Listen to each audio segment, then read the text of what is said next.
नमस्कार, मैं Atul Jain Hindi news channel नेता नहीं 24/7 में आप सबका हार्दिक स्वागत करता हूं। आज हम हैं यहां मलाड विभाग में, जहां पर हमारे साथ है राष्ट्रवादी कांग्रेस के सामाजिक न्याय विभाग के सुनील शिंदे साहब। सुनील शिंदे जी, इनका आज जन्मदिन है। पहले तो उनको जन्मदिन की बधाई देंगे। सुनील जी, आपल्याला वाढदिवसाच्या खूप खूप शुभेच्छा। धन्यवाद धन्यवाद। सुनील जी, एक आनंदाचा क्षण म्हणजे आपण दिवस आपण आतुरतेने वाट बघतो की माझा जन्मदिवस आहे, पण आज त्या पद्धतीने जेव्हा तुम्ही सामाजिक न्याय विभागात काम करतात राष्ट्रवादी काँग्रेस पार्टीच्या माध्यमातून, लोक आज कार्यकर्ते विचार करत आहेत की कोण कोणाकडे आहेत। सुनील शिंदे साहेब कुठे आहेत? पवार साहेबांकडे की अजित पवार साहेबांकडे? महाराष्ट्राची संस्कृती राहिली आहे। आम्ही पहिल्यापासून छत्रपती शिवाजी महाराज, शाहू महाराज, बाबासाहेब आंबेडकर, महात्मा फुलेंचे विचार घेऊन जाणारी लोक आहोत। आणि ज्या प्रकारे महाराष्ट्रात नव्हे तर पूर्ण देशामध्ये ते वातावरण तुम्ही पाहताय, ते पाहता या देशाला खरोखर सेक्युलरिझममध्ये आणि सर्व धर्म जातीच्या लोकांना एकत्र नेणारा नेता म्हणजे आदरणीय शरदचंद्रजी पवार। आणि आम्ही निष्ठावान कार्यकर्ते आहोत आणि शेवटपर्यंत मरेपर्यंत फक्त पवार साहेब। आपण फार मोठा विषय घेतला की सेक्युलरिझमचा विषय आज आहे। गेली अनेक वर्ष सेक्युलरिझमवर राजकारण झालं, पण सध्याचं सेक्युलरिझमची परिस्थिती आहे आपण कशी बघताय? कारण का ज्या पद्धतीने निष्ठेने कार्य करणारा कार्यकर्ता हा सळो की पळो करून कुठल्याही पक्षात जाऊन आपलं काम करतोय, तुम्ही एक कार्यकर्ते म्हणून काय बघताय, कसं बघताय? किंवा एक कार्यकर्ता म्हणून कधी कधी भीती वाटते का आपल्याला? नाही, भीतीचा प्रश्नच नाही ना। जो निष्ठावंत असतो तो इकडे तिकडे कधी जात नसतो। ज्याची निष्ठा ज्याच्यावर असते तो कधीच कुठे जाणार नाही, भीतीचा प्रश्न देत नाही। निष्ठावान म्हणजे तो कसा असतो, एक स्वाभिमानी, अभिमानी, आणि ज्याला जो आपला नेता आहे त्याला मनापासून, दिलापासून, डोक्यापासून प्रत्येक ह्याच्यामधून मानणारा व्यक्ती असतो। तो इकडे तिकडे जाणार नाही आणि तो घाबरणारही नाही। तर महाराष्ट्राची ख्याती आहे, घाबरणं आम्ही कधी शिकलंच नाही आहे। सुनील, ज्या पद्धतीने येणार आता निवडणुका आहेत, सगळ्यात पहिल्या लोकसभा निवडणूक लागणार आहे, पण त्यामध्ये कसं बघताय की एक आनंद वाटला असता की शरद पवार साहेब या पंतप्रधान पदाचे उमेदवार असते, पण त्यांच्या वयाप्रमाणे मला वाटतं की त्यांना संधी मिळत नाही आहे। पण तुम्ही कशा पद्धतीने बघताय की येणारा पंतप्रधान हा कसा असावा, कोण असावा, किंवा राष्ट्रवादी कोणाच्या मागे उभी राहणार आहे? नाही, प्रामुख्याने पाहायला गेलं तर पवार साहेबांनी हा कधीच विचार केला नाही, कधी तोंडाने स्वतः बोलले नाही की मी प्रधानमंत्री झालो पाहिजे, कारण की तेवढे आमचे खासदारी नाही आहेत आणि पवारसाहेबांचा हे शब्द कधीच नव्हता। हां, परंतु मनातले, देशातल्या मनातल्या लोकांचे प्रधानमंत्री ते नक्की आहेत। आणि ज्याप्रमाणे महाराष्ट्रामध्ये आदरणीय जयंत पाटील साहेब असतील, सुप्रियाताई सुळे असतील, जितेंद्र आव्हाड असतील, ज्याप्रमाणे सेक्युलरिझमचं काम करतायत। सेक्युलरिझम म्हणजे काय? फक्त आम्ही रामाचं मंदिर बांधलं म्हणजे आम्ही हिंदू झालो नाही आहे। आम्ही हिंदू आहोत ना। राम पहिल्यापासून आमच्या मनात आहे, हृदयात आहे। आम्ही लहानपणापासून, मला माहिती आहे, मी गावाखेड्यामध्ये जायचो तेव्हा लोक राम बोलायचे। आज तर तो कालावधी जसा निर्माण झाला आहे, ज्याप्रमाणे प्रधानमंत्री, जसं तुम्ही बोललं, तुम्हाला प्रधानमंत्री कसा पाहिजे, तर प्रधानमंत्री आम्हाला असा पाहिजे, सर्व धर्म, सर्व जातीच्या लोकांना घेऊन चालणारा पाहिजे। हिंदू, मुस्लिम, शीख, ईसाई प्रत्येक धर्माच्या, प्रत्येक जातीच्या माणसाला एकत्र घेऊन चालणारा पाहिजे।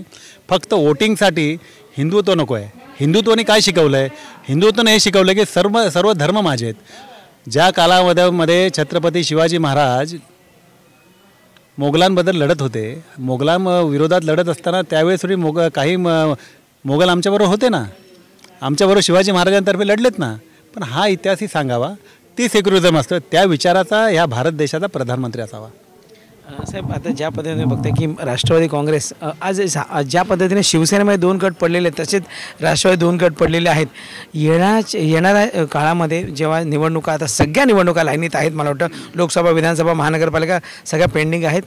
ज्या पद्धतीने आज अजित पवार साहेबांकडे एक गट आहे, पवार साहेबांना मानणारा एक गट आहे, यामध्ये फार मोठं नुकसान राष्ट्रवादीला सुद्धा भोगावं लागणार आहे?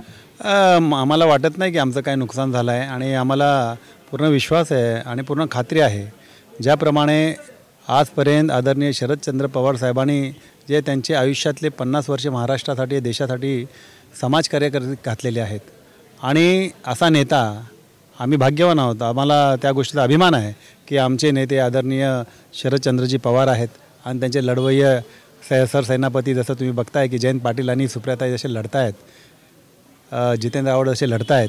आणि एखादा असा नेता मान सन्मानजनक असेल तर प्रामुख्याने महाराष्ट्रामध्ये जर काही गोष्टी तुम्ही बोलताय, जसं की इलेक्शन येत असेल, तर इलेक्शनमध्ये आम्हाला काही भीती नाही, कसली भीती नाही, पूर्णपणे विश्वास आहे। आणि पूर्णपणे महाराष्ट्राच्या जनतेला हे ठाऊक आहे की पवारसाहेब हे कधी स्वतःला जाणता राजा म्हटले नाही. पवारसाहेबांना जाणता राजा ह्या देशातल्या, ह्या राज्यातल्या शेतकऱ्यांनी म्हटलं आहे, कामकरी वर्गाने बोलत दलितांनी म्हटलं आहे.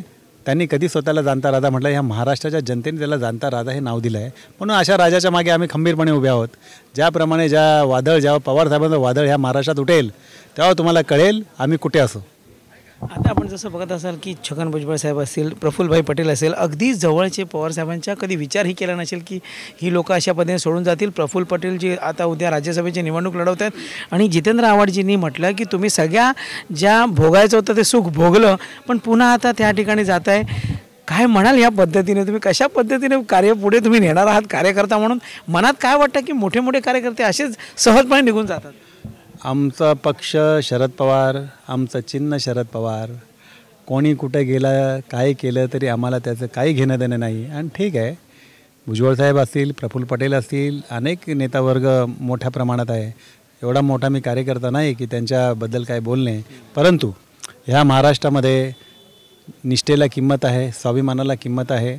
हा महाराष्ट्र नेहमी महिलांचा आदर करत आला आहे, वरिष्ठांचा आदर करत आला आहे, आईवडिलांचा आदर करत आला आहे. जो आईवडिलांचा आदर करेल त्यांना हा महाराष्ट्र डोक्यावर बसवेल हे नक्की. पुन्हा एकदा आपल्याला वाढदिवसाच्या खूप खूप शुभेच्छा. आणि खरंच या ठिकाणी विषय असा आहे की पवारसाहेबच आमचं चिन्ह आणि पवारसाहेबच आमचा पक्ष, अशा पद्धतीने सुद्धा कार्य करणारे कार्यकर्ते आज आपल्याला दिसत आहेत. आणि खरंच आज येणारं निवडणूक कशा पद्धतीने लढली जाईल इथं नंतरचा भाग आहे. पण आज जो शरद पवार साहेबांबरोबरचा कार्यकर्ता आहे तो त्यांच्यासोबत खंबीरपणे उभा आहे. हे आपल्याला आज सुनील भाऊ शिंदे यांच्यासोबत वार्ता करताना दिसतंय. मी अतुल जैन, हिंदी न्यूज चॅनल नेता 24/7. थँक्यू.